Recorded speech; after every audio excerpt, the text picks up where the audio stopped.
the NBA is back. Um, my first couple thoughts on the restart, it's really just a breath of fresh air just to watch competitive games, opening the ESPN app and watching real game highlights and looking at real game stats. And I really applaud the NBA how they planned it. It doesn't feel empty. The virtual crowd is really cool. Adding crowd noise is also really important. It doesn't make it feel weird. And they're not playing in an empty stadium. They're playing in a huge studio. Not like the MLB where they're playing in empty stadiums where you really feel the emptiness and it's pretty weird to watch. So there's a couple games I want to talk about from the NBA restart. So the first game I want to talk about is the Lakers against the Clippers. So the marquee matchup of the NBA restart was the battle for LA. And the Lakers beat the Clippers in a nail-biter, but even though the Lakers won that game, I have more concerns for the Lakers than praises.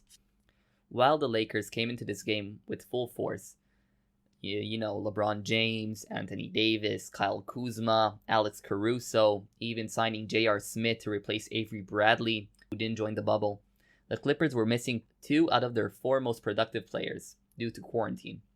Lou Williams and Montrezl Harrell, both players play almost 30 minutes a game, averaging 18 points per game, didn't play. At the final minutes of the game, a player named JaMychal Green was guarding LeBron James. You know, who is that? Who's JaMychal Green? It's not the ideal player you want guarding LeBron James. If the Lakers barely beat that Clippers team when they eventually meet in the Eastern Conference Finals, I'm taking the Clippers in 5 or 6 games. And also being blown out by the Raptors in the fourth quarter strengthens my case. The second game I want to talk about is the Portland Trail Blazers against the Memphis Grizzlies. So the battle for the 8th seed in the Western Conference is really truly fascinating.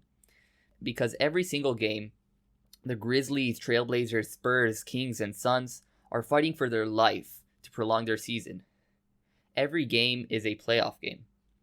Every team I listed is an underdog story, and that's why it's so fascinating. This game between the 8th and 9th seed showed how much heart both teams have. Both teams' stars played more than 40 minutes a game, showing the importance of this matchup. The game went back and forth until the final minute of overtime, where the Portland Trail Blazers prevailed. So my take is this.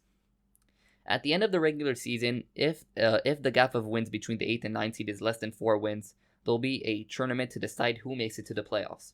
In my opinion, this mini tournament may be more entertaining than some playoff series, and I'm really excited to see how it transpires. The third and final game I want to talk about is the Milwaukee Bucks, who beat the Boston Celtics 119-112.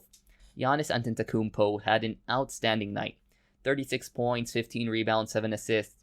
During the fourth quarter, Giannis was controversially not fouled out on 2 separate occasions. And Giannis took advantage and took over the final 2 minutes of the game and closed out the game for the Bucks. Jason Tatum, Celtics star guard, had an off night, only scoring 5 points to a 2 for 18 from the field. And it really doesn't surprise me because reports came out when the NBA was postponed that Tatum didn't touch a basketball for months. So it really isn't surprising that he was rusty. But as a Celtics fan, I'm actually encouraged by the Celtics' performance. They lost a close game to the best-seeded team in their conference, where their biggest star had an off night, and Kemba Walker, their star point guard, played less than 20 minutes. If Jason Tatum reaches his Player of the Month form, and the Celtics find a way to slightly slow down Giannis, the Celtics can take the Bucks to 7 games. And the 7th game, to me, comes down to a coin flip.